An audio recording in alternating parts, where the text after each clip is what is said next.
بسم اللہ الرحمن الرحیم۔ السلام علیکم۔ ہر روز نئی ویڈیو کے لیے چینل کو سبسکرائب کر لیں اور ساتھ لگے ہوئے بیل آئیکن کو دبا کر آل کی آپشن کو سلیکٹ کریں تاکہ ہر نئی ویڈیو کی اپڈیٹ آپ کو ملتی رہے۔ بسم اللہ الرحمن الرحیم۔ ایک دفعہ کا ذکر ہے کہ نبی پاک صلی اللہ علیہ وآلہ وسلم اپنے گھر میں جلوہ فرما تھے۔ اس دوران ایک سوالی آیا اور آ کر عرض کرنے لگا، یا رسول اللہ صلی اللہ علیہ وآلہ وسلم، میں فقیر آدمی ہوں، میرے بہت سے بال بچے ہیں، اللہ تعالیٰ کے لیے مجھے کوئی چیز عنایت کریں جسے میں اپنے بال بچوں کے لیے گھر لے جا سکوں۔ نبی پاک صلی اللہ علیہ وآلہ وسلم نے اپنی زوجہ محترمہ حضرت سیدہ عائشہ رضی اللہ تعالی عنہا سے فرمایا، عائشہ دیکھو گھر میں کوئی چیز ہے تو اس سوالی کو دے دو۔ حضرت سیدہ عائشہ رضی اللہ تعالی عنہا گھر کے اندر تشریف لے گئی اور تھوڑی دیر بعد واپس آ کر عرض کرنے لگی، یا رسول اللہ صلی اللہ علیہ وآلہ وسلم، گھر میں تو اس وقت کوئی چیز نہیں ہے جو سوالی کو دی جا سکے۔ لہذا حضور نبی کریم صلی اللہ علیہ وآلہ وسلم نے اس سوالی سے فرمایا، اے سوالی، اس ٹائم تو گھر میں کوئی چیز موجود نہیں ہے جو تجھے دی جائے، پھر کسی اور وقت آنا، اللہ تعالیٰ نے ہم پر کرم فرمایا تو ہم تجھے کوئی چیز ضرور دیں گے۔ سوالی کہنے لگا، یا رسول اللہ صلی اللہ علیہ وآلہ وسلم، میرے بچے گھر میں میرا انتظار کر رہے ہوں گے، وہ آس لگائے بیٹھے ہوں گے کہ رسول اکرم صلی اللہ علیہ وآلہ وسلم کی بارگاہ سے ہمیں کوئی نہ کوئی چیز مل ہی جائے گی۔ لہذا کاشانہ نبوت میں سے اگر گھر خالی ہاتھ واپس گیا تو ان کی امیدیں ٹوٹ جائیں گی اور مجھے یہ اچھا نہیں لگتا۔ حضور اکرم صلی اللہ علیہ وآلہ وسلم نے حضرت عائشہ رضی اللہ تعالی عنہا سے فرمایا کہ جاؤ ایک بار دیکھو کوئی چیز ہو تو لے آؤ۔ حضرت عائشہ رضی اللہ تعالی عنہا ایک بار پھر اپنے گھر کے اندر تشریف لے گئی اور بڑی احتیاط سے گھر کا کونا کونا چھان مارا کہ کوئی ایسی چیز مل جائے جو نبی کریم صلی اللہ علیہ وآلہ وسلم کے سوالی کو دے سکے اور وہ در نبوت سے ناکام نہ لوٹے، لیکن کوئی ایسی چیز نہ مل سکی۔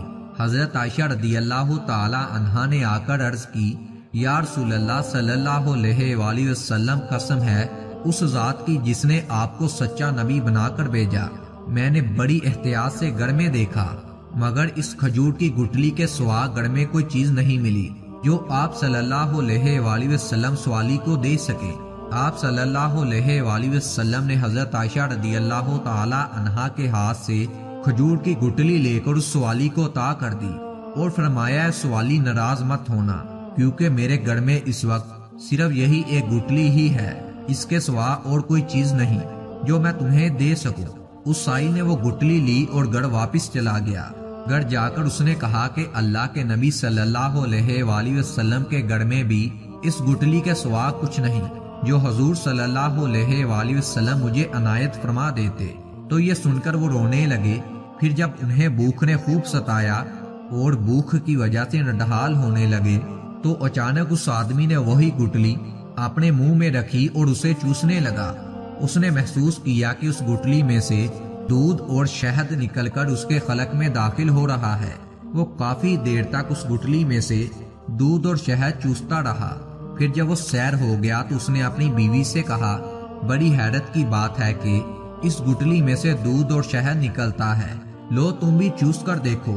یہ کہہ کر اس نے گٹلی اپنی بیوی کو دے دی۔ اس نے وہ گٹلی منہ میں رکھی تو واقعی اس میں سے دودھ اور شہد نکلنے لگا۔ اسی طرح وہ سیر ہو گئی تو باری باری سب گھر والوں نے اس گٹلی کو چوس کر دودھ اور شہد سے اپنی بھوک مٹا لی اور اللہ تعالیٰ کا شکر ادا کیا۔ پھر انہوں نے اس گٹلی کو تبرک سمجھ کر کہ یہ حضور صلی اللہ علیہ وآلہ وسلم کے گھر سے حضور صلی اللہ علیہ وآلہ وسلم کے ہاتھ سے چھو کر آئی ہے، اسے کپڑے میں لپیٹ کر رکھ لیا۔ جب دوسرا دن ہوا اور عورت کو بھوک لگنے لگی تو اس گٹلی کا خیال آیا جو حضور صلی اللہ علیہ وآلہ وسلم نے ان کو دی تھی۔ لہٰذا وہ گئی، جس کپڑے میں اسے لپیٹ کر رکھا تھا وہ اسے اٹھا کر لے آئی۔ جب اس نے اس کپڑے کو کھول کر دیکھا تو وہی گٹلی سرخ یاقوت بن چکی تھی۔ یاقوت ایک پتھر کا نام ہے جو کہ کافی انمول سمجھا جاتا ہے۔ بہت سے لوگ اسے اپنے ہاتھ میں پہنتے ہیں، جس کی روشنی سے سارا گھر جگمگانے لگا۔ وہ بڑی حیران ہوئی۔ بہرحال اس نے وہ گٹلی لی اور بازار چلی گئی، جہاں اس نے اسے 60,000 درہم کے اوز بیچ دیا۔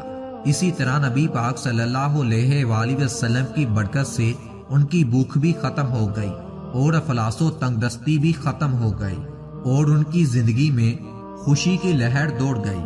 دعا ہے اللہ تعالیٰ سے ہمیں حضور نبی کریم صلی اللہ علیہ وآلہ وسلم کی سچی محبت عطا فرمائے اور اپنے حفظ و امان میں رکھے، آمین۔